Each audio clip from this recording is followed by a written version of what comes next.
Bismillahirrahmanirrahim. Elhamdülillahi Rabbil alemin. Vessalatu vesselamu ala Rasulina Muhammedin ve ala alihi ve ashabihi ecma'in. Hormatly musulman doganlar, hemmäňiziň bilişiňiz ýaly musulmanlaryň ýyllyk iki sany ulu bayramy bar. Ramazan bayramy we Qurban bayramy. We hepdelik kiçi bayramymyz bar, ol hem Cuma güni. Ramazan ve Qurban bayramlarımız barada Peygamberimiz sallallahu aleyhi ve sellemin şeýle diýen habar berilýär. Ebu Davud hadis kitabynda geçýär. Haçanna Peygamberimiz sallallahu aleyhi ve sellem Medine hicret edip gelenne, yani göçüp gelenne, Medinelilerin saatlik şowhun edýän iki sany bayram günleri bardy. Peygamberimiz sallallahu aleyhi ve sellem olara bu günler näme diýip sorady. Onda olar aýtdylar: "Ya Resulallah, biz jahiliýe döwründe, ýani islam gelmegenden öň bu iki günni oýun oýnap şowhun ederdik, bayram bellerdik" diýdiler. Şonda Peygamberimiz sallallahu aleyhi ve sellem olara aýtdy: "Allah Taala size bularyň yerine has haýyrlysyny berdi. Ol günler Qurban ve Ramazan bayramlardır" diýdi. Ene musulmanlar şu hadisten görüşüňiz ýaly Peygamberimiz sallallahu aleyhi ve sellem olara ay bu bayramlar ata-babaňyzdan gelýän bolsa, köneden gelýän bolsa, kadimden gelýän bolsa näme ziýan bar? Bella beriň diýmedi. Çünkü Peygamberimiz sallallahu aleyhi ve sellem Kur'an ve sünnete esaslanýan täze jemgyýet gurýardy. Täze musulmanlar taýinlaýardy. Ol jemgyýetiň, ol musulmanlaryň her zady Allah Taala'dan gelen ilme Kur'ana ve sünnete esaslanýardy. Şonuň üçin Peygamberimiz sallallahu aleyhi ve sellem ol öňkü bayramlarynyň hökmüni ýatyryp Allah Taala bize musulmanlara iksan hakka bayram berenligini habar verdi. Cuma günü barada Peygamberimiz sallallahu aleyhi ve sellem İbn Mace'de gelen hadisinde "İnne hâzâ yevmu eidin cealehullahu lil muslimin." Bugün, yani Cuma günü bayramdır.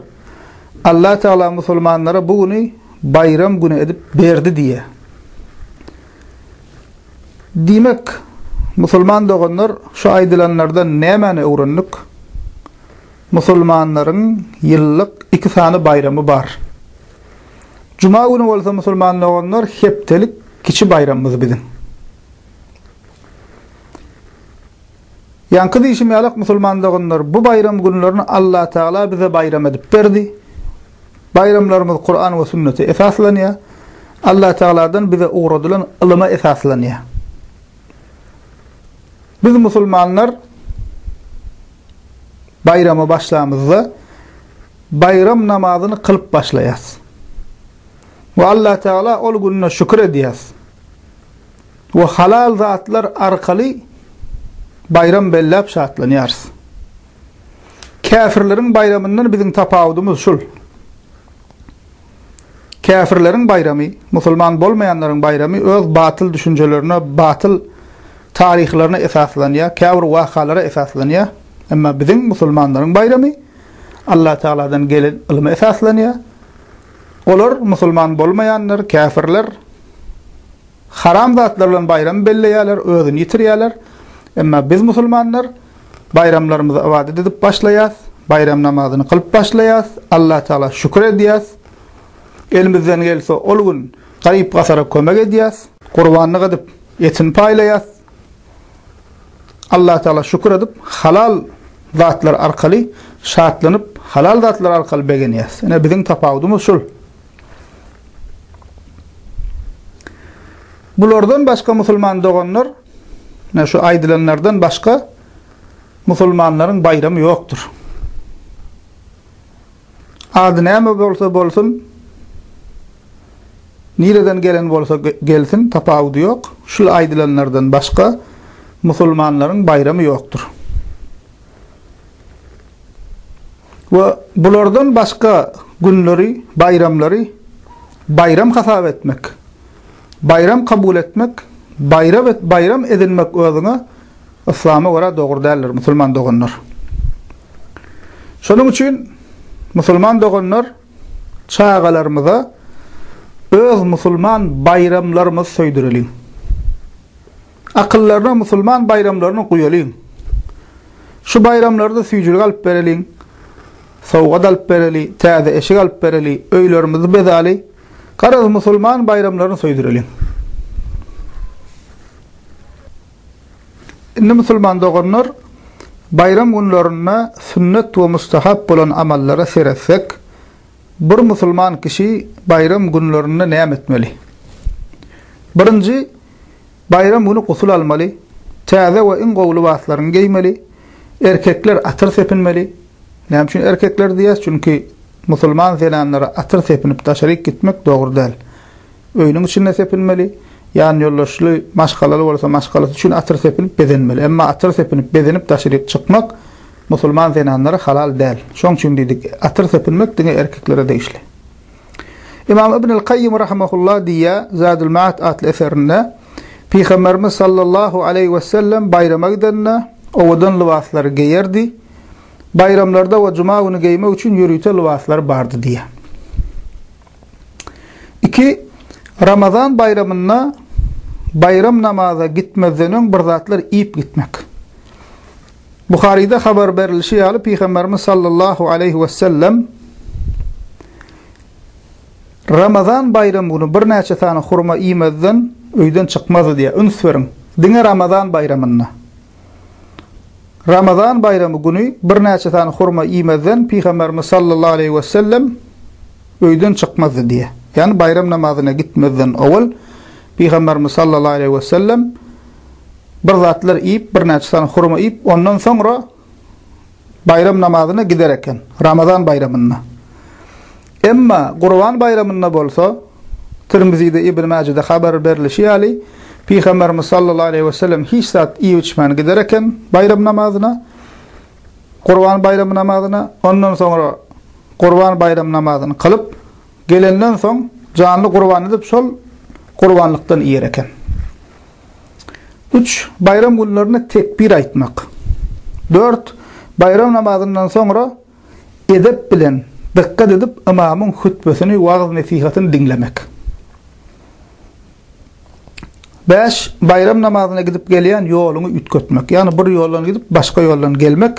Çünkü Bukhari'de haber verilişi ali Peygamberimiz sallallahu aleyhi ve sellem bayrama gidip gelende yolunu ütköderken. Yani bir yoldan gidip başka yoldan kaydıp gelerken.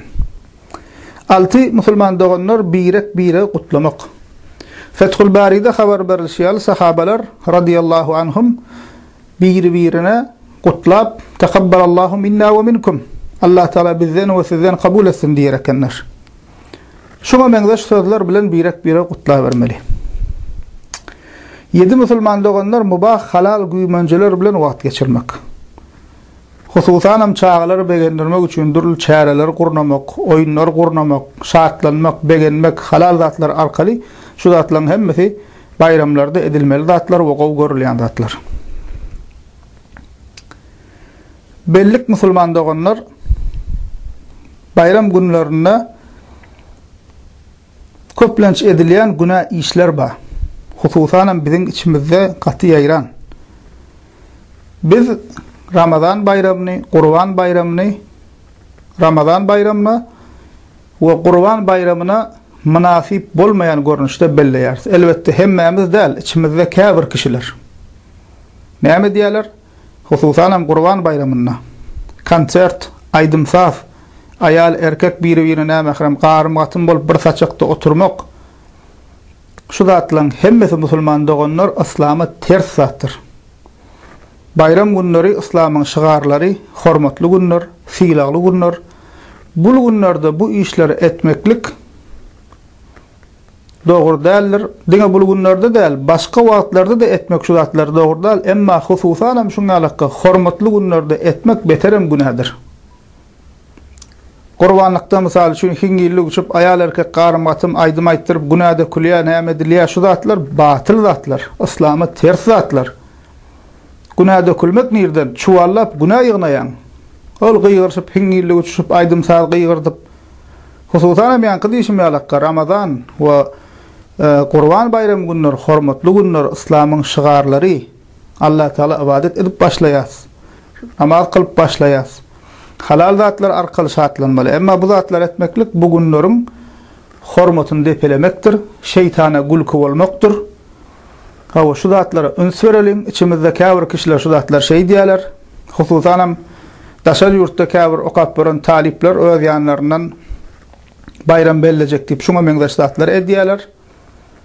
Musulmançylyga düýünden ters zatlardyr. Bayramymyzy musulman bayramymyzy musulmana gelişek, musulmana laýyk görnüşde şeriatyň goýan kadasyna, İslamyň kadasyna görä bellemeli.